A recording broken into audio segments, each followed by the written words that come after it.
I would have died for the name Jesus when until Yahweh opened my eyes. Yahweh says, I revealed myself unto who the Father will.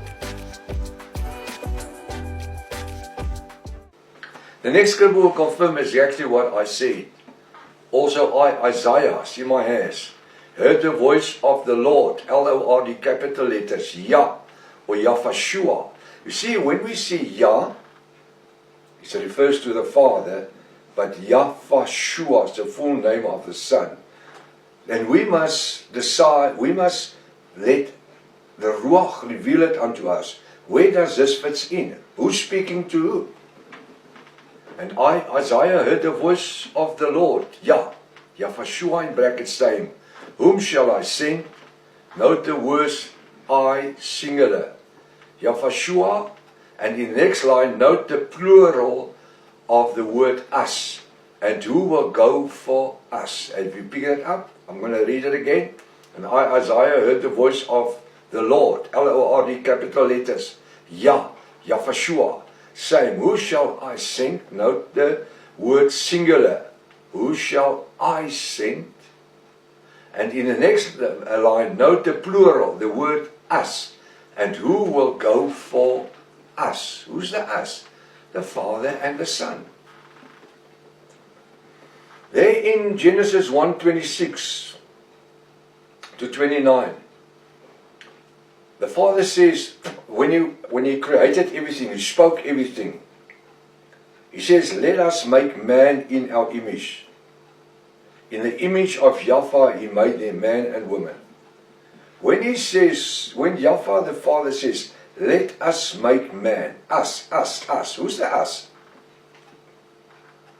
Now, when I was in Bible college, because I studied, actually I was born in a oneness church, we believed that Jesus was God. Lots of people refer to us as Jesus onlys. It wasn't Jesus onlys, it was Jesus everything. Hallelujah. Because we understood the Godhead. There was a Father, there was a Son, and a Ruach HaKodesh. But the Father manifests himself in the Son, and even today through the Ruach HaKodesh. Alright, let's go back. So, in the time, he said, who shall I send? Now, because we believed in the oneness of the Godhead, when reading Genesis 1:26 to 29, he says, come let us make man in our image. Us. And I can remember when we asked the professor, or the professor in those years, ask him, who's the us here? He says, and they couldn't answer us. And he says, it was angels. God spoke to angels, come let us make man. You know, and that actually penetrated in our subconscious mind for many years. So only years later, when I was studying in the eschatology, I realized that if that was true, the answer that we received, it was angels, then it will mean that every angel is a God or an Elohim. Because then every angel can create a man, like Adam. Now Genesis 1:26-29 was not Adam and Eve. Don't let everybody tell you that. Because Yahweh said unto this man and woman, well, men and women, be fruitful, multiply, and fill the earth. He didn't give Adam and Eve the instructions to be fruitful, multiply, and fill the earth. Adam and Eve was in the Garden of Eden, which we only created it after Yahweh's rest on the seventh day. Go read Genesis chapter 2, and then you follow it from there. The Genesis 1 people was people that was spoken.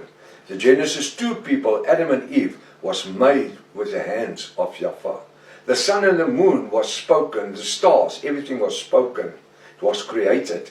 But Adam and Eve was made, they were personally made with the hands of Yahweh. And he blew in Adam's nostrils the breath of life, and he became an ever-living soul. Hallelujah. That's just another question. Canaan. Where did he got his wife from? Oh, the pastors and the preachers would tell you he married his sister. He what?